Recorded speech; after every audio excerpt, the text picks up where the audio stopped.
Gracias por continuar con nosotros y llegamos al segmento de sexualidad. Como todos los viernes nos acompaña la doctora ya de casa, María Antonieta Mendoza, y hoy vamos a estar hablando acerca de cáncer de mama. ¿Qué deberíamos saber sobre cáncer de mama y las herramientas que debemos de tener para prevenirlas? Muy buenos días y bienvenida a Primera Hora. Buenos días a todo el set, a todos los que nos acompañan, a los televidentes que nos siguen por Canal 2 y de igual manera a través de las redes sociales.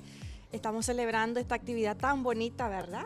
Los aguizotes acá en Nicaragua. Y todavía seguimos hablando en el mes de octubre acerca de la prevención de cáncer de mama. Finalizando octubre ya casi. Pero vamos a invitar también a Carmen Villalobos para que nos acompañe también en esta mesa esta mañana. Buenos días, doctora. ¿Cómo está? Estamos finalizando este mes de octubre y realmente este no es el único mes en el que tenemos que hablar sobre la prevención de cáncer de mama. Realmente es un tema que como mujeres tenemos que promoverlo, tenemos que tocarlo y tenemos que tratar de todo el año hacer conciencia sobre la importancia de la prevención. Sin embargo, también pues queremos aprovechar la finalización del mes rosa para conversar sobre esas herramientas necesarias para poder prevenirlo. Así es, chicas, así es.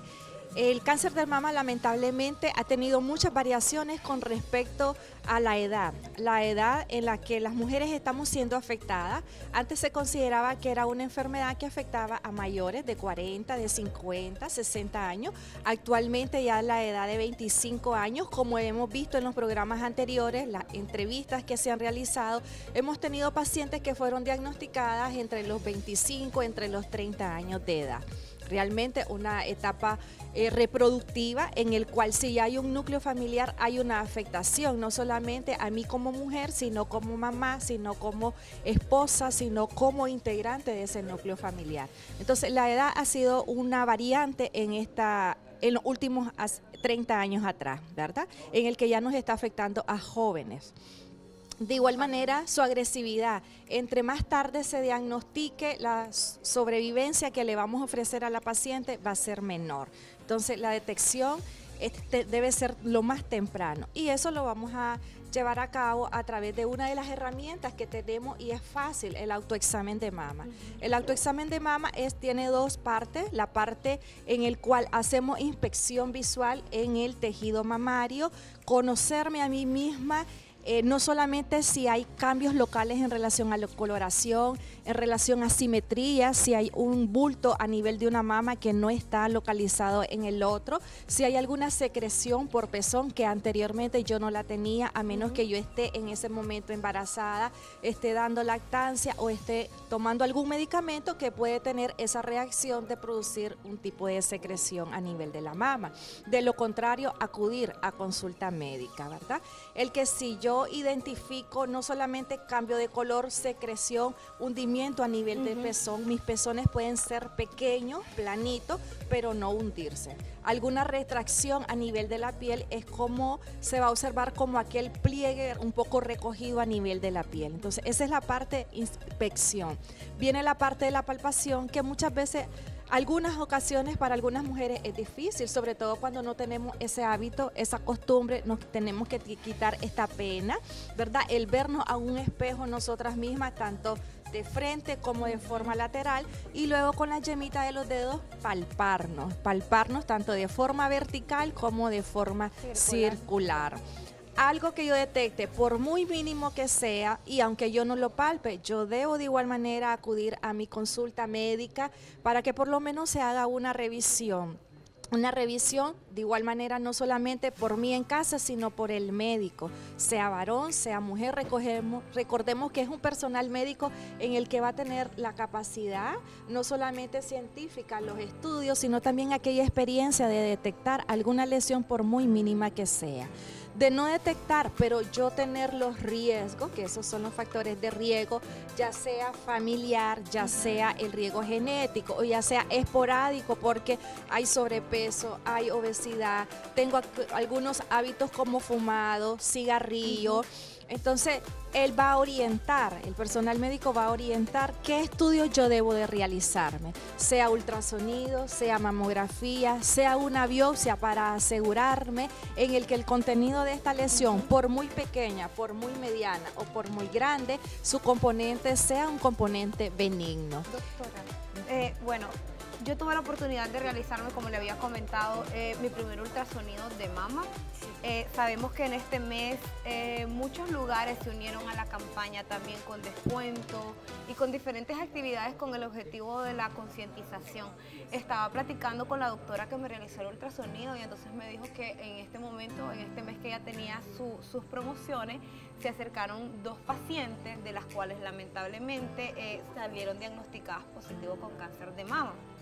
Me gustaría que nos comente, doctora, realmente sí se ve que visibilizarlo durante este mes tiene al final buenos resultados. Exacto, claro, buenos resultados, porque es importante, ¿verdad?, que las mujeres nos acerquemos a realizarnos esos chequeos para poderlos diagnosticar los diferentes, ya sea ultrasonido de mama, la mamografía. Me gustaría que nos comente en el caso de la biopsia, ¿cuándo se requiere realizar una biopsia? Sí. ¿O cuál es la diferencia de los otros dos? La biopsia va a estar dirigido más que todo, es un estudio citológico en el cual se aspira células, o histológico. Hay 2 tipos de biopsia, biopsia por aguja fina y biopsia Trucut, o biopsia excisional en el que se agarra tejido un poco mayor y se manda a estudiar a patología. Va a estar dirigida sobre todo cuando tengamos una lesión, ya sea visible o palpable, que según el tamaño o según mis antecedentes de riesgo, mis factores de riesgo, o según las características por imagen, sea el ultrasonido, sea la mamografía, nos esté alertando. Características con respecto al contorno, si es regular, si tiene especulaciones a nivel de la mamografía, alguna lesión, por muy mínima, por muy pequeña que sea, el estudio de imagen nos va a hacer sospechar. Sobre todo también la localización de este tipo de lesión. No es lo mismo hablar de una lesión pequeña, mediana, grande, que esté cerca a la región de los ganglios, a la región axilar. Lamentablemente el cáncer de mama es un cáncer muy agresivo, no quiero decir que los otros tipos de cáncer ginecológicos no lo sea, pero su agresividad es mayor porque hay una afectación o hay una diseminación al resto de tejidos por la vía linfática, por los ganglios linfáticos, y esto hace que entre más tardío hagamos el diagnóstico y entre más compromiso haya de los ganglios, va a ser más agresivo o ya va a estar diseminado. Y entre más diseminado esté el cáncer, el manejo médico, probablemente el quirúrgico, va a ser también más agresivo. Yo conocí, doctora, el año pasado y este año, historia de 2 mujeres guerreras, tenemos que mencionarlas. Así es. Saludos a doña María Antonieta, se me olvidó el apellido en este momento, pero Ocon, ya me acordé. Ella nos estaba mencionando en su testimonio de que ella no se enteraba que ella iba a padecer de cáncer de mama. Ella se dio cuenta, siempre se hacía sus chequeos, pero ella se dio cuenta a través de un hormigueo que sintió en su mama izquierda. Otra de las sobrevivientes también de cáncer me comentaba que tuvo una lesión y a través de esa lesión se dio cuenta que tenía cáncer de mama también. Entonces, podríamos decir que son historias muy diferentes en las que se dan cuenta de esa forma que padecen de cáncer de mama. Sí. Hay muchos signos en el que nuestro mismo cuerpo nos alerta muchas veces, Samantita, en el que sea una lesión tan chiquita que inicie como algún cambio de color, de coloración, que inicie como un tipo de secreción, por muy mínima que sea, no dejemos de pasar, no veamos algo como desapercibido en el que esto no lo tenía, puede ser, puede no ser, voy a ir más adelante y así el tiempo va pasando. La mamografía es uno de los estudios por imágenes en el que es capaz de identificar, por muy pequeña la lesión, aunque yo como mujer no la palpe, aunque como mi médico, por mucha experiencia que tenga, no la palpe, pero al realizarme el estudio, ahí es el momento en el que realmente un 50% nos va a alertar el estudio. y el otro 50%, si se requiere la biopsia, como lo decía Karencita, vamos a confirmar esa sospecha. Si la sospecha es positiva, hay que seguir avanzando en el resto de los estudios. Si la sospecha es negativa, bendito Dios, ¿verdad? Pero no quiere decir de que yo voy a descuidar mi seguimiento, ya voy a estar más alerta con respecto a mi futuro cita de seguimiento, a mi futuro estudio, en cuánto tiempo yo debo volver a realizarme ese estudio que me realicé, quizá ya no la biopsia, pero sí un ultrasonido de control o una mamografía de control, estarme palpando mensualmente. Se debe hacer el autoexamen de mama en mujeres que aún tenemos menstruación.